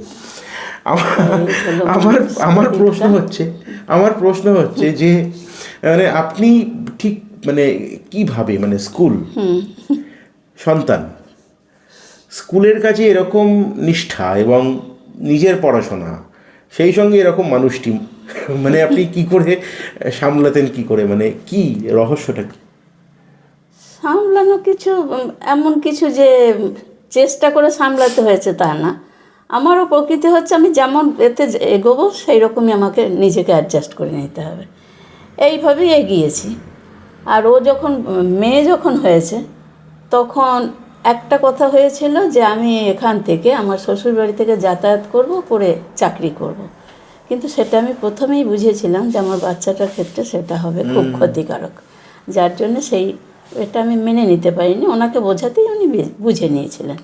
বলছিলেন না, তোমার এখানে এসে থাকা হবে না, ওকে তো কেউ সময় দেবে না, তুমিও দেবে না, আমিও দেবো না, তাহলে ওর সেটা আরও বেশি ক্ষতি হবে। তা একটু বেশি কষ্ট হয়েছিল যখন বেশ ছোট ছিল, ওই স্কুলে নিয়ে গিয়ে রেখে দিয়ে সময়টা তো করে ওইভাবে কেটেছে। সময়টা তো 24 ঘন্টা। 24 ঘন্টা। এবার প্রশ্ন হচ্ছে, এই তো মানে কর্তা তো ছিলেনই, এবার কন্যা হলো এই না, আপনি কি একটু মানে মোটার লাঠি টাঠি কখনো রেডি রেখেছেন মেয়ের জন্য? না, রাখিনি। কেননা মেয়েকেও মানুষ করা হয়েছিল আমার নিজের অভিজ্ঞতা বা আমার বোধ, যেটা অভিজ্ঞতা থেকেও আমার বোধ থেকে আমার মনে হয়েছিল যে ও যেভাবে মানুষ হতে চায় সেটা যেন মানুষের মতো মানুষ হয়। মানুষের বাইরে থেকে একটা কথা বলি, ওকে যখন স্কুল গোয়িং করা হলো তখন অনেকে বলেছিলেন যে ইংলিশ মিডিয়ামে ভর্তি করতে। তা ওখানে ওর যারা পাশাপাশি বন্ধু, আর ওর যারা বন্ধু একই বয়সে সব চলে গেল ইংলিশ মিডিয়ামে। আমি কিন্তু ধরে রেখেছিলাম ওকে বাংলা মিডিয়ামে, কেননা ও নিজের মতো করে নিজেকে ভাবতে শিখবে না যদি না বাংলা মিডিয়ামে পড়ে। আর ওই খুব ছোট্ট থেকে এটা মনে হয়েছিল, খুব ছোট্ট থেকে বাচ্চাকে তো লক্ষ্য করা হয়, কিছু মা হয়তো লক্ষ্য করেন এটা, যেন ও যখন খুব ছোট্ট তখন থেকে আমি দেখতাম যে ও পাখি, তারপরে এই সমস্তের দিকে ওর একটা খুব মেয়ে। আর ওই বিভিন্ন জিনিস নিয়ে ও খুব কল্পনা করতে ভালোবাসতো, কথা বলতে পারতো। ওই পড়াশোনাটা খুব করে, পড়াশোনা খুব ছোট্ট থেকে। আমার ওই স্কুলে চলে যাওয়ার সূত্রে ওকে ওই বই দিয়ে বসিয়ে রাখা হতো। আচ্ছা, এটা কারণ। আচ্ছা, আর একটু বড় যখন হলো, আমার পিএইচডি করা হয়েছে, ওকে তখন কোলে নিয়ে আমি আপনি বৃথা হওয়ার পরে কমপ্লিট করেছেন? বৃথা হওয়ার পরে, কেননা ও যখন 3 বছর তখন আমার রেজিস্ট্রেশন হয়েছে। আচ্ছা। তা আমি বর্ধমান ইউনিভার্সিটিতে সুমিতা চক্রবর্তীর আন্ডারে করেছিলাম। আচ্ছা। আর ওনার সারাদিন আমি স্কুল করেছি, ছুটির পরে ওকে কোলে করে নিয়ে ওই বদ্দিপুর থেকে ট্রেনে এসে ম্যাডামের কাছে রাত্রিবেলা থেকে পড়াশোনা করেছি, আবার সকালে উঠে ওকে কোলে নিয়ে গিয়ে স্কুল করেছি। এইভাবে আমার পিএইচডি কমপ্লিট হয়েছে। কাজে ওকে আমি রেখে দিতাম, আমি যখন করতাম ওই পিএইচডি বা আমার পড়াশুনোর কাজ করতাম, ওকেও পাশে কিছু বই দিতাম, ও সেইগুলো নিয়ে কল্পনা করতো, সেইগুলো নিয়ে লিখতে চাইতো। ওই করতে করতে আমার পিএইচডি কমপ্লিট হতে তো 5 বছর সময় লেগেছে। তখন ও একটু একটু ভালো রকমই পড়াশুনো শিখে গেছে। ও নিজে আমার কাজকর্মের সঙ্গে দেখতাম 2-4টে ওয়ার্ড করে দিত। চিরকালই শান্ত, চিরকালই শান্ত। বকুনি টকুনি খেত? বকুনি খুটখুটে ছিল তো, যেমন সেগুলো বাচ্চা সুলভ যেরকম হয়। প্রহার মাঝে মধ্যে হয়েছে নাকি না হয়নি? প্রহার দেখে আনমূল্য দিয়েছিল, এখনও বলে তুমি কান ধরে কানমূল্য দিয়েছিলে। সেই একদিন, আর একদিন কে কোথায় কি বলেছিল, আমার ঠিক ব্যাপারটা মনে নেই। আচ্ছা, কে কোথায় কি বলেছিল সেটি নিয়ে এসে যার নামে বলেছে, ও কোনো বন্ধুর মা তোমার নামে ওই রকম বলছে, তখন ওই 2-3-তে পড়ে। সেই দিন পাছায় দুঘা মার হয়েছে যে কারোর কথা নিয়ে এসে কারোর বলবে না, যেখানে যে যা বলবে চুপ করে ভেতরে থাকবে। দিয়ে শেষে একদিন বলছে, তো তোমাকেও বলবো না, ডাক্তারে বলেছে যে কাউকে কিছু না বলতে। আমাকে বলবে কিন্তু অন্য কাউকে বলবে না। এই 2 দিন তারপরে তার শোধও হয়েছে বড় হওয়ার পরে। তাই নাকি? মোবাইলের ভিতর থেকে চিপটা বার করে নিয়ে কুচিয়ে ফেলে দিয়েছিল, রেগে গিয়ে আমার উপর। এই রাগী পৃথাটাকে একটু তাহলে জেনে রাখা উচিত নাকি মানুষজনের? রাগ যখন হবে তখন কারোর কোনো এ নেই। সেটা কি বাবার মতোই? একেবারে ওই সেটা বাবার মতোই। প্রদীপ একটু কি খেতে ভালোবাসতেন? ওই অনেক কিছু দিয়ে মুড়ি, ডাল সিদ্ধ, শশা, এই দুটো ছিল মাছ, তার সঙ্গে একটু বেগুনি কি একটু এ হলো। মুড়ি খেতে ভালোবাসতেন? বেগুনি ঠিক না, সব থেকে মানে অনেক রকম জিনিস দিয়ে মুড়িটা খেতে হবে। আচ্ছা, এটাই ছিল এইটাই প্রিয় খাবার। আর ডাল, পোস্ত, মাছ, একটু ভাত, মাংস টাংস না খুব কিছু না। পোস্তটা রোজই লাগতো, দুবেলাই, তো বর্ধমান আর একটু মাছ, হ্যাঁ একটু মাছ, এই ছিল প্রিয় খাবার। আপনি যে আমাদেরকে আজকে কি মানে খনি উপহার দিলেন, আমি একদম শেষ একটা কথা একটু জানতে চাইবো, যে এটা জানতে চাইতে হবে আমাকে, এটা আমার জন্য জানতে চাইতে হবে, দর্শকের জন্যও জানতে চাইতে হবে। সেটা হচ্ছে, পৃথার মুখে আমরা শুনেছি তারপরের, এবং সেটা কিছুটা ব্যক্তিগতভাবে আমিও সাক্ষী, জানি অনেকেই জানেন, এটি কী ঘটনা, কী অভিজ্ঞতা তারপরের সময়ে। সেই সময়টা আপনি সারভাইভ করলেন ঠিক কী করে বলুন তো? কী করে করলেন? ইলেকট্রিসিটি নেই, এখন আমার মনে হয় কিছু নেই। ও বোধহয় ঘটনার পরিপ্রেক্ষিতে সব মানুষকে এরকম হতে হয়। কীভাবে সার্ভাইভ করি আমি কোনো সংজ্ঞা দিতে পারবো না। সেই রেজাল্ট বার হবার পরের দিন দেখলাম যে উনি ওই পাজামা পাঞ্জাবি পরতেন, বেরিয়ে, আর যেদিন রেজাল্ট বার হলো সেই দিন দুপুরবেলাতে আমাদের যে রান্না করতো, ও দুপুরবেলায় ও নিজের বাড়ি একবার দেখতে যেত। এসেই আমাকে বলল, বৌদি আমি আর বিকালে আসবো না, আমি বেরিয়ে চলে যাচ্ছি, ওই বাজারে আমি যাচ্ছি, আমার পিছু পিছু লোক যাচ্ছে, পায়ের কাছে বোম ছুঁড়ে দিচ্ছে, যে আর বিভিন্ন রকম নোংরা কথা বলছে। আমি নোংরা কথা বলছে মানে, তা বলছে চল মেয়েকে বার করে নিয়ে আসি ঘর থেকে, এরকম। তা আমি তখন উত্তর দিলাম না, তাকে বললাম যে তুমি খেয়ে তাহলে বাড়ি চলে যাও। ওই সময় থেকে আমি ঠিকই করে নিলাম, আমি কিন্তু রাজনৈতিক পরিবারের মানুষ নই, আমার অ্যারেঞ্জ ম্যারেজ হয়েছে। তা আমার নিজের ভিতর থেকেই মনে হলো কোনো মানুষের ওপর চাপ সৃষ্টি করা উচিত নয়, ওরা ভয় পাচ্ছে, তাহলে ওকে ছেড়ে দিই। রান্নার লোকটিকে ছেড়ে দিলাম, সে আর তারপর দিন থেকে এলো না। আর তারপর কিছুক্ষণ পরেই শুরু হলো বাড়ির কাছে এসে বোম ফাটা। আমার এটাও প্রশ্ন, না যে সেই দিন সেই ঘটনা বাড়ির, হ্যাঁ আপনি বলুন প্লিজ, আমি থামিয়ে দিলাম, আপনি বলুন, তারপরে আমি বলছি। তো তারপর থেকে আমি, ওর বাবা যখন রাত্রিবেলা বাড়ি এলো, তা বললাম, সেদিন যেন খুব খুশির মেজাজে ওনাকে দেখলাম বেরিয়ে যেতে, এ হয়ে গেছে। যেদিন মানে যেদিন রেজাল্ট বাড়ানো, হ্যাঁ রেজাল্ট যেদিন ভোটের বেরোলো 2011 সালে 13ই মে, 14ই মে সকালে উনি বেরিয়ে গেলেন ওই পাজামা পাঞ্জাবি পরে, এই দিক দিয়ে সোজা বেরিয়ে গেলেন। আর আমিও বাজারের ওখানেই ছিলাম সেদিনে, ওই একটা টেলারের কাছে জামা একটা বানাতে দেওয়া ছিল, আমি নিয়ে আসবো, এই জন্য ওরই জামা স্কুলে নিয়ে আসবো বলে গেছি। ওনাকেও দেখলাম এ করতে, আর খুব সেই মুডে যেরকম যায় না মানুষ, এই যে খুব উচ্ছ্বসিত ভাব চারিদিকে দেখাতে দেখাতে যাওয়া। তার সন্ধ্যেবেলা আমি জিজ্ঞেস করছি, আচ্ছা এই এটা বেশ তো মুডে গেলে, আর তোমার এটা কি দেখানো ছিল নাকি এ ছিল? আর পুপাইকে এরকম করে বললো চোখ টিপে, বললো মাথায়, আমাকে কিছু বললেই দুজনের একসঙ্গে হতো আর এরকম করে দেখিয়ে বলতো আমার মাথায় কিছু নেই। তাই না, দুজনে খুব, ওরা দুজন সবসময় একরকম। দিয়ে আমার মাথায় কোনো সময়ই কিছু থাকতো না। দিয়ে বললে যে এই দেখতে যাও কী হয়েছে কি, তাই না যাবো? আর পুপায় তখন বললো যে হ্যাঁ এরকম। আর ও তখন নতুন নতুন সদস্য হয়েছে। SFI। হ্যাঁ, SFI। আমার একটা ঘটনা মনে আছে, তখন সম্ভবত এবিপি আনন্দের উজ্জ্বল থাকে, ও সম্ভবত তখন, না তখন উজ্জ্বলদের 24 ঘন্টায় ও বাইট দিচ্ছে। তার আগেই মাঝদিয়া কলেজে একটি ঘটনা ঘটেছিল, নদিয়ার মাঝদিয়ায়। ওই বিপর্যয়ের পরেও ও সেই মাঝদিয়া কলেজের, পৃথার কথা বলছি, ও সেই মাঝদিয়া কলেজের কনটেক্সট দিয়ে কথা বলছে। সেদিনই আমি মানে একটা কিছু বলে না যে একটা স্মেল করতে পারা, যে তো এটাকে উত্তরাধিকার বলে বোধহয়। আমার মানে একদম শেষ প্রশ্ন যে আপনি তো উচ্চশিক্ষিতা, আপনি স্বাবলম্বী, আপনি চাইলে আরও প্রতিষ্ঠিত মানুষকে অর্থনৈতিকভাবে আমি বলছি অবশ্যই বিবাহ করতে পারতেন। আপনি একজন সর্বক্ষণের কর্মীকে, একজন রাজনৈতিক কর্মীকে বিবাহ করার সিদ্ধান্ত নিলেন কেন? কি দেখে? কি দেখে মানে যখন বিয়ের এমনি নেগোসিয়েশনের জন্য আমাকে দেখতে গিয়েছিলেন উনি, তখন উনি আমাকে জিজ্ঞাসা করেছিলেন যে আমি রাজনীতির জগতের লোক, আপনার কোনো অসুবিধা নেই তো? তা আমি ওনাকে ঠিকমতো উত্তর দিতে পারিনি যে রাজনৈতিক জগতের লোক কি কিছু। তবে আমার যে মামার বাড়ির গ্রাউন্ড, সেটা হচ্ছে রাজনৈতিক জগতের সঙ্গে যুক্ত। বামপন্থী রাজনীতি? হ্যাঁ, বিনয় চৌধুরী আমার আচ্ছা মামা। আচ্ছা। হ্যাঁ, তা আমার মা বিনয় চৌধুরীর সঙ্গে ছোটোবেলা থেকে একসঙ্গে কাজ করেছেন। আচ্ছা। তা মামা বলতে বিনয় চৌধুরী হচ্ছেন মায়ের পিসির ছেলে। আচ্ছা।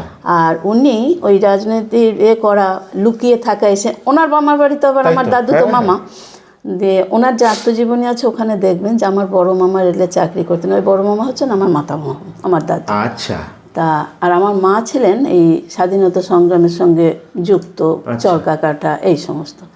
কাজে এইগুলোতে আমরা ছোট থেকে এইগুলো শুনতে শুনতে অভ্যস্ত। তো কাজে রাজনৈতিক জগতের মানুষ, সে তো সোশ্যাল ওয়ার্ক করবে, এগুলো খুব একটা যে বেশি সেরকম ভাবনা চিন্তায় আসেনি। কেননা আমার মায়ের আইডিওলজি ছিল খুবই, আক্ষরিক অর্থে উনি শিক্ষিত ছিলেন না, সে 3-4 পর্যন্ত পড়া।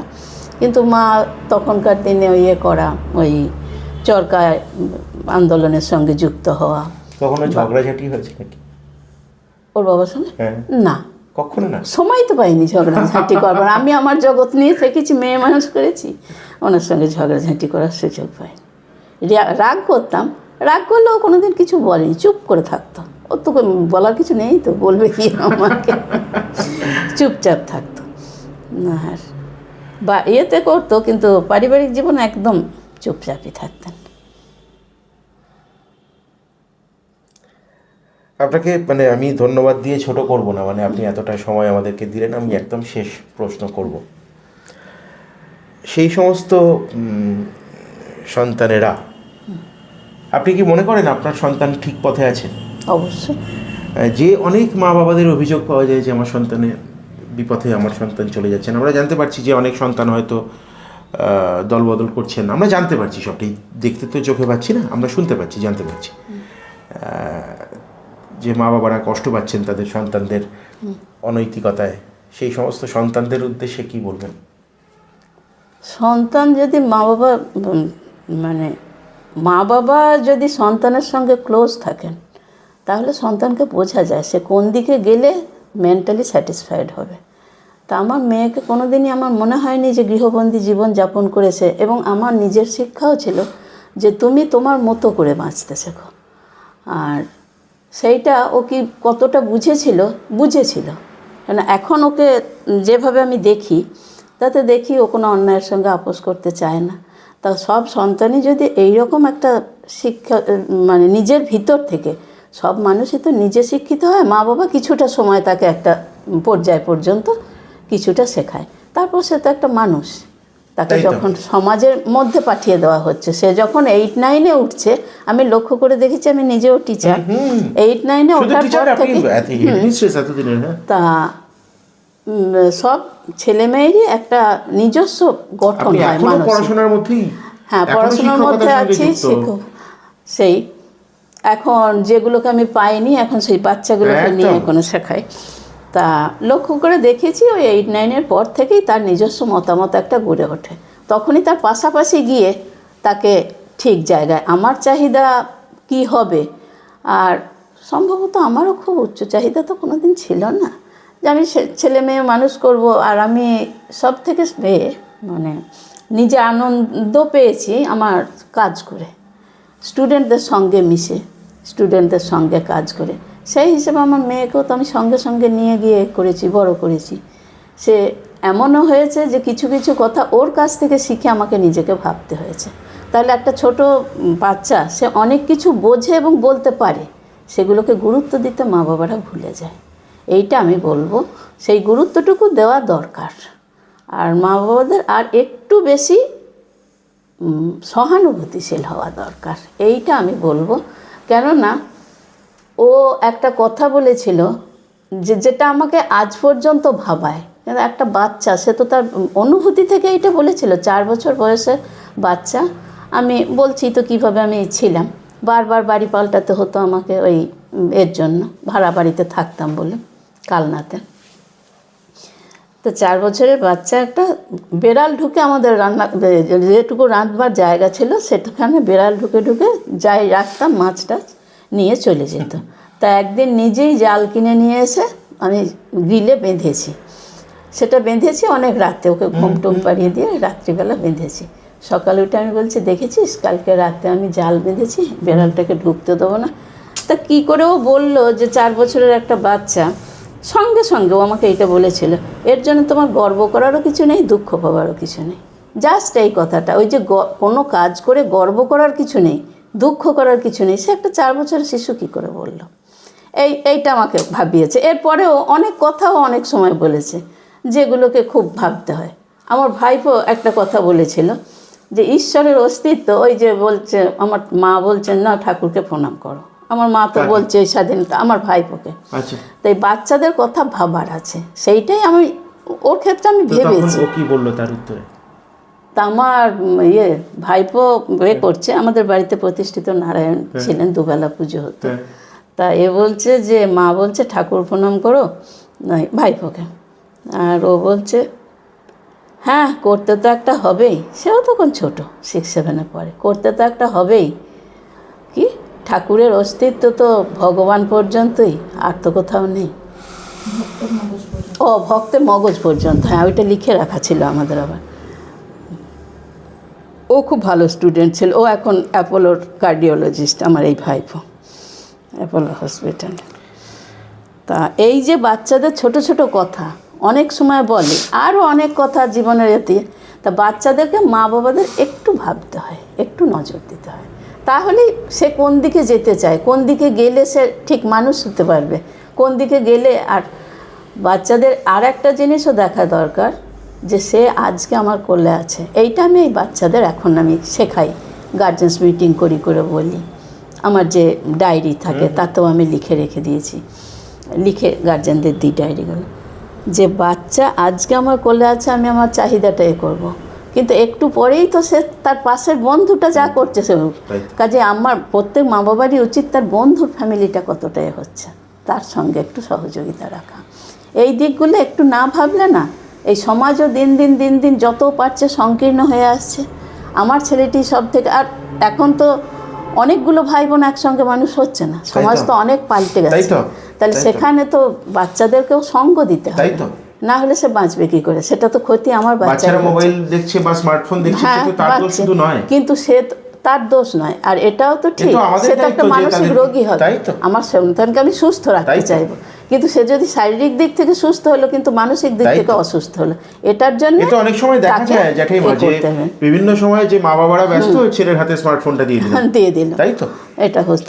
তাই তো তা আমার এই স্কুলটা করা শুধু এই জন্যই নয় যে কটাই যদি 14-15 জন স্টুডেন্টও একসঙ্গে করে। আপনি আপনার এই যে ছোট্ট প্রতিষ্ঠান, আমি আজকের স্মৃতির, আপনারা দেখছেন আমাদের খুব সিনিয়র জার্নালিস্ট সুমন দে, তিনি এটি অত্যন্ত দারুণ একটা ইনিশিয়েটিভ নিয়েছেন। স্মৃতি স্মরণীবে তিনি বিখ্যাত এখনও পর্যন্ত রাজনৈতিক ব্যক্তিত্বদের সঙ্গে কথা বলেছেন।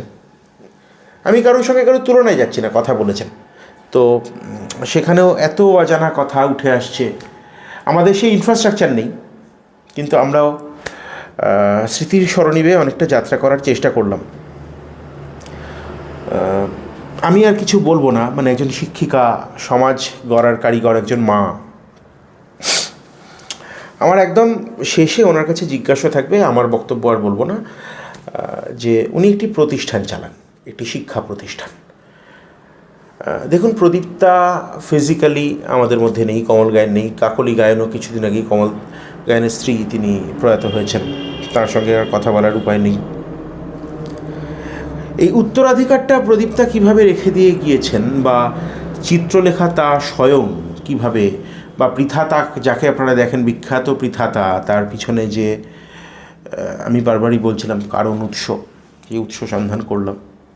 আপনার স্কুলটা সম্পর্কে যদি একটু বলেন, মানুষ জানতে। স্কুলটা আমি করেছিলাম যে আমি 30 বছর ওই টিচিং লাইফে ছিলাম, মানে 16 বছর ছিলাম অ্যাসিস্ট্যান্ট টিচার, 14 বছর আমি HM হিসেবে কাজ করেছি, হেডমিস্ট্রেস হিসেবে। তা আমি ওই স্কুলের স্টুডেন্টদের সঙ্গে মিশতে মিশতে একটা জিনিস লক্ষ্য করেছিলাম, যে একজন ছাত্রীর সঙ্গে, আমি গার্লস স্কুলেই কাজ করেছি, ছাত্রীর সঙ্গে আর একজন ছাত্রীর অনেক পার্থক্য থেকে যাচ্ছে, বিশেষ করে টিফিনের সময়ে তাদের যে করা। আচ্ছা, হ্যাঁ। গ্রাম ভিত্তিক কালনা মহিষমর্দিনী গার্লসও, পাশাপাশি গ্রামের অনেক স্টুডেন্ট আসতো। আর গলসিতে যখন করেছি, ক্ষেত মজুর, ভালো ফ্যামিলি বলতে কি, যারা একটু বিত্তবান, তাই তো, মধ্যবিত্ত, উচ্চবিত্ত, তারা সেই মানে চারিদিকে যে অ্যাড দেওয়া হয় সেই ধরনের টিফিন নিয়ে আসছে, খাবার নিয়ে আসছে। আর পাশাপাশি আরেকজন বাচ্চা নিয়ে আসছে, সে একটা টাকা নিয়ে আসছে, শুকনো মুড়ি অথবা একটা চপ কিনে নিয়ে চলে আসছে। এই যখন রাউন্ড দিতে টিফিনের সময় যেতাম, দেখতাম যে তারা সেই টিফিনটা লুকাচ্ছে আমার কাছে। হ্যাঁ, টিফিনে রাউন্ড না দিলে স্কুল কন্ট্রোল করা যায় না। কারণ সেটা হচ্ছে, টিফিনের সময় তো হইচই, চিৎকার সবাই হয়, কে কাকে ঠেলছে, কে ফেলে দিচ্ছে, কে কি করছে। তারপরে পরবর্তী পর্যায়ে যখন ওই মিড ডে মিল চালু হলো, মিড ডে মিল টিচাররা দেখতেন, কিন্তু HM হলে HMকে প্রত্যেক কর্নারে নজর রাখতেই হয়, না হলে স্টুডেন্টও ঠিক রাখা যায় না, কন্ট্রোলে রাখা যায় না। আর গার্লস স্কুল একটা অতিরিক্ত প্রেশার থাকে তাকে এ করবার, যার জন্য টিফিনে রাউন্ড দিতে হতো। 3 তলার ছাদে চলে যেত, সেখান থেকে পাশের বাড়ির ফুল পাড়তে যেত, এগুলো আমাকে ঘুরতে হতো। তা ওই টিফিনের ওইটা একটা স্ট্রাইক করেছিল। আমার মনে হয়েছিল যে কোনো দিন যদি একটা কিছু প্রতিষ্ঠান করতে পারি, তা একভাবে বসে খাবে এইরকম একটা যেন কিছু করতে পারি। আর ওই মনে হয় আর একটা জিনিস, যে পাস ফেল প্রথা উঠে যাওয়ার ফলে বাচ্চাদের কোয়ালিটি ঠিক থাকছে না, এই দুটো জিনিসটা মাথায় হবে। তা এই দুটো জিনিস মাথায় থাকতে থাকতে, এই যখন রিটায়ার করলাম, আমি 20 নভেম্বরে রিটায়ার করেছি, তখন পুরোপুরি চলছে ওই বেড সময়, কোভিডের সময়, হ্যাঁ, লকডাউনের সময়। তো লকডাউনের সময় বাড়ি এলাম যখন, তখন আমাদের তো কাজের লোক যে সেও করোনায় ভুগছে, এরকম অবস্থা, সমস্ত স্কুল বন্ধ হয়ে গেছে। তো থাকতে থাকতে একদিন মনে হলো সমস্ত স্কুলগুলো বন্ধ হয়ে গেছে, এই পাশাপাশি যে বাচ্চাগুলো আছে, আমি দূর থেকেই থাকবো মাস্ক পরে, কিন্তু ওদের বাচ্চাগুলোকে নিয়ে এসে একটু করে পড়ানো দরকার। দিয়ে 2 জন এই ঘরটাতে এসে শুরু করেছিলাম, 2 জন বাচ্চাকে নিয়ে। তারা কিন্তু মায়েরা কাজ করে এরকম ঘরের নয়, পড়া হচ্ছে না, তার বাবা একদিন বললো, তা আমার কাছে পাঠিয়ে দেবেন। ওকে পাঠাতে গিয়ে আমার মনে হলো আমার তখন সময় আছে, এই যে এদেরগুলোকে নিয়ে, আর যাদের পড়াশোনা একদমই হচ্ছে না, স্কুল ছুট হয়ে যাচ্ছে। আপনি নিজেই পড়াচ্ছেন? না, আরও টিচার এখন তাই? আচ্ছা, এখানে কেমন, মানে কতজন ছাত্রছাত্রী এখন পড়ে? সেই সময় তো হয়েছিল অনেক, যারাই পড়তে পারছে না চলে এসেছিল। এখন আমার আছে 33 জন মতো স্টুডেন্ট। ওরা একই সঙ্গে বসে এক জিনিস খাওয়া দাওয়া করে, সবকিছু। টিফিনটা আমি নিজে থেকে দিই একই সঙ্গে, অল্প, কিন্তু তারা একসঙ্গে খাবে, এইটা। আর সমতার পাঠটা এখান থেকেই তাদেরকে দেওয়া। আর ওই পড়াশুনো, যেটা শুধু পড়াশুনো না, শুধু পড়াশুনো করে বাচ্চার মানসিকতা ঠিক রাখা যায় না। এখানে নাচের ক্লাস হয়, ভালো টিচার রেখে শক্তিগড় থেকে নাচের ক্লাস হয় প্রত্যেক শনিবারে, ক্যারাটে শেখানো হয় ওই বৃহস্পতিবারে, গান হয় শুক্রবারে, হ্যাঁ, আঁকা শেখানো হয় মঙ্গলবারে। পড়াশোনার পাশাপাশি এগুলো। আর একটা যেটা দিক লক্ষ্য রাখা হয়েছে, যে ভাষা, এখন তো পরিযায়ী শ্রমিক বলুন যেখানেই বলুন যেতে হচ্ছে তাই তো, বাইরে, হ্যাঁ। হিন্দি ভাষাটা সব জায়গাতেই লক্ষ্য করা যাচ্ছে যে দরকার লাগে। হিন্দিটাকে আমরা পাঠ্য হিসাবে রেখেছি, আচ্ছা। বাংলা ইংরেজির পাশাপাশি। আচ্ছা, এই আর সাধারণ জ্ঞান ওটা তো সব স্কুলেই কোন থাকে, ক্লাস অবধি পড়ানো হয়? 5 পর্যন্ত। আচ্ছা, এটা কি অ্যাফিলিয়েটেড? অ্যাফিলিয়েটেড বলতে আমি একটা ট্রাস্টের আন্ডারে এটাকে রেজিস্ট্রি করে নিয়েছি। আচ্ছা, হ্যাঁ। আচ্ছা, আর আমার যেটা মানে লক্ষ্য এখান ছিল, থেকে 5 পাস করে কেউ গিয়ে 6-এ ভর্তি হতে পারবে? ভর্তি হতে পারবে। আচ্ছা, তা সেটা করতে পারবে। আর যেটা আমি স্কুলটার নামই দিয়েছি বীক্ষণ, মানে বিশেষভাবে বাচ্চাগুলোকে দেখা। এখান থেকে যার যেটা অ্যাবিলিটি, যেটা আমার মেয়ের ক্ষেত্রে হয়েছিল, যে ও কি চাইছে সেই হিসাবে ওকে গাইড করা, কিন্তু সে যেন মানুষ হয়, অন্য কোনো যেটা চাইছে সেটার পিছনেই তাকে এফোর্ট দিতে হবে। বাচ্চাগুলোর ভিতরেও যে অ্যাবিলিটি আছে সেইটা যেন খুঁজে বার করে ভবিষ্যতে সেই দিকে করা যায়, কিছু গার্জেনকে যদি এই দিকে বোঝানো যায়। তা আপাতত যেটুকু আমার স্যাটিসফ্যাকশন, ওই যাদের ফার্স্ট জেনারেশন লার্নার সেই রকম 4-5 জন বাচ্চা আছে, যাদেরকে আমি যেমনভাবে নিয়ে এসেছি তারা এবারে 2-এ উঠেছে, ঠিক সেইভাবেই তারা আসছে, সুন্দর গান শিখেছে, করেছে, এইগুলো আছে। আর এইগুলোতে ইন্সপায়ার্ড হয়ে যেটা আমার এই গত সপ্তাহে একটা হলো, একজন মা, তার বাচ্চা পড়ে এখানে, সে এসে বলছে আমি 8 পর্যন্ত পড়েছিলাম, আমাকে একটু করবেন, সাহায্য করবেন, আমি মাধ্যমিকটা পাস করব। হ্যাঁ, সে সাঁওতাল। তা আমার কি কোথা থেকে পড়েছিল বলে, বিদ্যাসাগর স্কুল থেকে। আচ্ছা, ঠিক আছে, বিদ্যাসাগর স্কুলের হেডমাস্টার মশাইকে পরীক্ষা হয়ে যায়, আমি বলবো তোমাকে আমি সাহায্য, সবাই বলছে বিদ্যাসাগর স্কুল এখানে প্রদীপ্তা নির্মাণ করেছিলেন। হ্যাঁ, তো হেডমাস্টার মশাইয়ের সঙ্গে যোগাযোগ করব, করে তোমাকে বলে দেবো আমি, তবে তোমার পরীক্ষা দেওয়া হবে, পড়া হবে, আমি ব্যবস্থা তোমাকে করে দেবো। সে এখন আসছে, মানে মাঝে মাঝেই আসছে, কি পড়বো কি না করবো, এই যে ইন্সপিরেশন যে কি করবে। আর ওই যে কয়েকজন মেয়ে যারা ওই টিচাররা আছে, আর 3-4 জন মেয়ে মিলে এই যে প্রতিদিনকার ক্লাস হচ্ছে, ওরাও খুব টাকা এখানে খুব কম, কারণ একলার পক্ষে কোনো ডোনেশন না পেলে আমার পক্ষে টাকা দেওয়া সম্ভব নয়। তা খুবই কম, ওই 1900 এরকম করে টাকা দেওয়া, বছরে না মাসেই দেওয়া হয়। তা এই টাকা দিয়ে ওরাও খুব আনন্দের সঙ্গে, এই যে আর একজন আছেন উইডো, 2 জন আছেন অল্প বয়সী মেয়ে, খুব আনন্দের সঙ্গে তারা বাচ্চাদের পড়াচ্ছে। এবং আপনি এটা রেমুনারেশনের কথা বলছেন? রেমুনারেশন। আচ্ছা, এই অর্থেই তারা করছেন? এই অর্থেই তারা করছেন, তারাও আনন্দের সঙ্গে করছেন, তাদের সহযোগিতা করছেন। সহযোগিতা বটে, আর তাদেরও একদিকে উপকার হচ্ছে যে তারা ওই গৃহবন্দী না থেকে একটা আলাদা জগৎ, মানে ভাতা না দিয়েও, মানে স্বাবলম্বী চাইলে একজন মানুষও করতে পারে, এবং 1,500 টাকা রোজগার এমনিও করা যায়, মানে রোজগারই করা যায়, ভাতা নয়। না, এটা ঠিক, ভাতা নয়, 1,500 টাকা করেই পাচ্ছে, আক্ষরিক অর্থে তারা 1,500 করেই পায়। কি জানি কারা ঠিক কারা ভুল জানি না, কেউ একজন ব্যক্তি মানুষকে স্বাবলম্বী করতে গিয়ে 900 টাকা 1,000 টাকা পারিশ্রমিক দেন, আবার কেউ আর তারা মেয়েদের যে দেখা, মেয়েদের যে একটা আলাদা জগৎ আছে, ওই রান্নাবাড়ির বাইরে এসে তারাও এই জগৎ খুঁজে নিতে পারছে, বিভিন্ন দিক চিন্তা করেই এটাকে করা, এবং সেদিক থেকে আমি স্যাটিসফাইড এবং খুব সাকসেসফুল, এটা আমার খুব আনন্দের। এবং তার পিছনে আমার মেয়ের এন্থু, আমার মেয়ে কিন্তু সমানে আমাকে জুগিয়ে যায় যে তুমি এটার থেকে সরে আসবে না। এন্ডিং নোটে এটাই যে একজন ব্যক্তি মানুষ, একজন ইন্ডিভিজুয়াল, তিনি সক্ষম মানুষদেরকে স্বনির্ভর করে তুলছেন, টাকার অঙ্কটা ওই 1,000-1,500, আর আরেকজন, তার সম্পর্কে আমি কী বা বলতে পারি,